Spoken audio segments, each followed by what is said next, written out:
আজকের সভার সভাপতি হাবিবুর রহমান সজল এবং তার সহযোগী ওয়াহিদুজ্জামান। আর আজকের আমাদের খিলগাঁও থানার সভাপতি এবং সাবেক বৃহত্তম সবুজবাগ থানার সাধারণ সম্পাদক জনাব ইউনুস মির্জা এবং মহানগর বিএনপির অন্যতম সদস্য ইসমাইল হোসেন তালুকদার। আমাদের আজকে আরও উপস্থিত আছেন আমাদের সবুজবাগ থানা সংগ্রামী ছাত্রনেতা যুগ্ম আহ্বায়ক চলিত দায়িত্বে সদস্য সচিব কাজী ইয়াহিয়া বাবু এবং সবুজবাগ থানার যুগ্ম আহ্বায়ক হান্নান ভাই এবং আমাদের সাবেক সবুজবাগ থানার সহসভাপতি ফরিদবাবু ভাই এবং সাবেক সবুজবাগ থানার সভাপতি আতাউর রহমান এবং আমাদের স্বেচ্ছাসেবক দলের মহানগরের সাংগঠনিক সম্পাদক ও সবুজবাগ থানার সভাপতি ওমর ফারুক এবং স্বেচ্ছাসেবক দলের সাধারণ সম্পাদক বেল্লাল এবং ওয়ার্ড বিএনপির 73 নম্বর ওয়ার্ড বিএনপির সভাপতি মাকসুদ এবং সাধারণ সম্পাদক শহীদ এবং 74 নম্বর ওয়ার্ড বিএনপির সভাপতি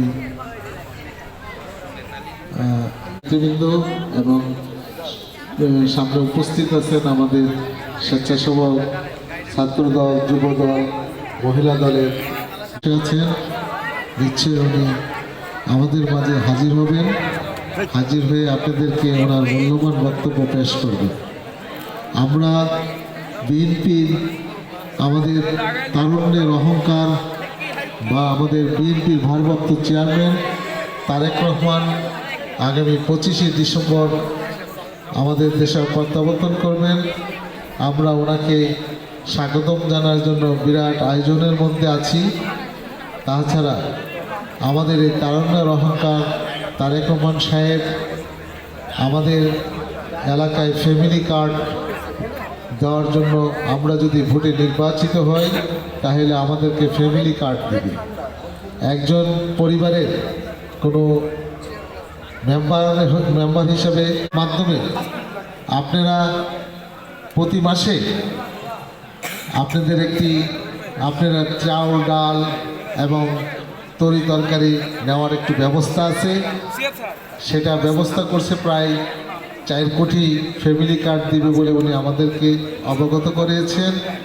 আবার কৃষকদের জন্য ফার্মার কার্ড বা কৃষক কার্ড, যেটার মাধ্যমে কৃষকরা প্রতি মাসে সার, ওষুধ এগুলা ব্যাপারে তারা একটা ভাতা পাবে। ওই ভাতা নিয়ে তারা কৃষকদের কারোই হাতে কোনো নগদ টাকা দেওয়া হবে না।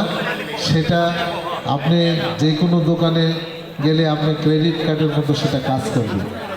আপনি যদি কৃষকরা যদি সার আনতে যায় এই কার্ডের বিনিময়ে 3000 টাকার সার, ওষুধ এগুলা বিনামূল্যেই পাবে। এই এখানেও উনি প্রায় 4 কোটির কৃষক কার্ড দিবে বলে প্রথম অবস্থায় ওনায় আমাদেরকে অবগত করছেন। ধাপে ধাপে এটা আরও বৃদ্ধি পাবে। তাছাড়া আমাদের যারা মা বোনরা আছেন, ফ্যামিলি আছেন, তাদেরকে স্বাস্থ্য ব্যবস্থার জন্য প্রতিটি ওয়ার্ড, থানা, ইউনিয়ন পর্যায়ে হাসপাতালগুলো নিয়ে আসবে, যারা একটা কম্প্রোমাইজ মধ্যে এখানের চিকিৎসাটা যেন ঢাকার থেকে করতে পারে। এই জন্য প্রতিটি ওয়ার্ডে, ইউনিয়নে এইভাবে মহিলাদের জন্য সুব্যবস্থা করা হয়েছে। আপনারা যারা বাড়িতে বসে আপনার গ্রাম, আপনার ওয়ার্ডে বসে চিকিৎসা গ্রহণ করতে পারেন, এই ব্যাপারে উনি আমাদেরকে অবগত করেছেন। তাছাড়া যারা উদ্যোক্তা হইতে চান, মহিলারা যারা ব্যবসা করতে চান, সেই ব্যবসার ব্যবস্থা করে উনি উদ্যোক্তা হিসেবে মহিলাদেরকে দাঁড়া করানোর জন্য সেই ধরনেরও পদক্ষেপ গ্রহণ করেছেন। তাছাড়া আমরা বিভিন্ন উনি স্কুল মাদ্রাসা বিভিন্ন কারিগরি শিক্ষা ব্যবস্থাকে উপর উনি জোর দিয়েছেন এবং উনি যাতে আমরা এখানে ভাষা শিক্ষা দিয়ে বিদেশে যে আমাদের অর্থ উপার্জন করতে পারি, এই জন্য উনি 5 থেকে 6টি ভাষা শেখার ব্যবস্থা এবং তৃণমূল থেকে প্রাইমারি থেকে করার ব্যবস্থা করুন। ছাত্রীরা এখানে ইংরাজি উর্দু এবং বিভিন্ন ভাষা শিখে যেন তারা বিদেশে যে ভাষা প্রয়োগ করে ওইখান থেকে লক্ষ লক্ষ টাকা অর্জন করে দেশে রেভিডেন্স পাঠাতে পারে, সেই ব্যবস্থা উনি গ্রহণ করেছেন। আমরা যদি ক্ষমতায় এবার আপনারা আমাদেরকে যদি জয়যুক্ত করতে পারেন, আমাদের প্রার্থীকে যদি জয়যুক্ত করতে পারেন, তাহলে আমরা এই সুফলগুলা বহন করতে পারব। এতে আমাদের প্রার্থী আমাদের অত্য এলাকা মাটি ও মানুষের নেতা জননেতা মির্জা আব্বাস ও আফরোজা আব্বাসেরই সন্তান আমাদের আজকের এই প্রার্থী, এবং এই ওনাদেরই সন্তান আমরা আজকে পেয়েছি আমাদের কাছে। আমরা ওনাদের এই সন্তানকে যদি আমরা ভোট দিয়ে জয়যুক্ত করতে পারি, নিশ্চয়ই আমরা যে বলেছিলাম তারেক সাহেব যে আমাদেরকে যে আশ্বাসগুলো দিয়েছেন সেই সুফলগুলো আমরা বহন করতে পারব।